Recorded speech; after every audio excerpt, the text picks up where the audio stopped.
Let's make this entire Excel dashboard in 3 minutes. We're going to add a speedometer and we're going to use the button counter in Developer. So let's go up to the Developer tab and insert that button counter.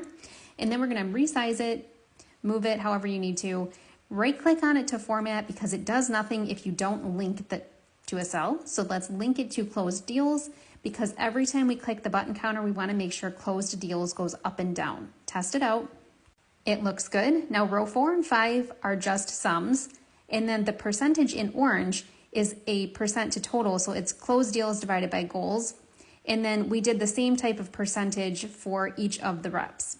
Now, if we go down to the bottom, this is our speedometer data. You can manually enter these in. You could do thirds. I did quarters with 25%. Note that current score is linked from above. And then this bottom one is a formula. So you want to follow that exactly as shown. We're adding up min all the way to max, and then we need to make a couple subtractions there. Now let's select all of this data and insert a donut chart. We're going to move this. We're going to delete the title, delete the legend. We don't really need that. Now click on the blue. We want to rotate this 270 degrees. And then we want the donut to be a little bit thicker, so let's go with 55% there. And then click the blue again, and on fill, we want no fill. We don't want that to show. And then let's click on each section that is remaining. And on the left, we're going to do red because that's going to be our lower percentages. The middle is going to be the mid-range, so yellow would work, but you can change it to whatever you like. Make sure you're going down to border on each of these and hitting no line so it doesn't show a white line in between. And then last but not least, on the right, we went with a green. Now next, we need to actually add our data. So let's select our data. We right-clicked to get there, and then click on Add. And the top one is going to be current score, and the bottom one is going to be those 3 percentages at the bottom. Hit OK, and OK again.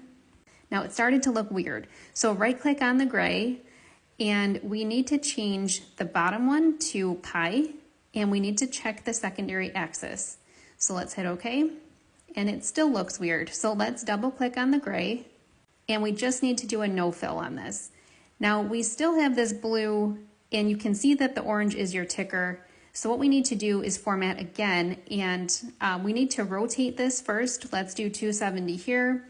And then we're going to click on that blue, and then let's do the fill again and no fill, and now that's gone. So now you can see your ticker is in place. I choose black because it stands out easily. So you just want to double click on that and pick a color that makes sense and close that out. You can change the ticker thickness. Let's try a 4, make it a little bit thicker. And now every time you move the button counter, you're noticing that the speedometer is working as expected. So let's say we want for the team to be at 100% to goal. If we test this out and click them all, perfect. It worked out well. Now let's go up to the top and remove grid lines, and you're done.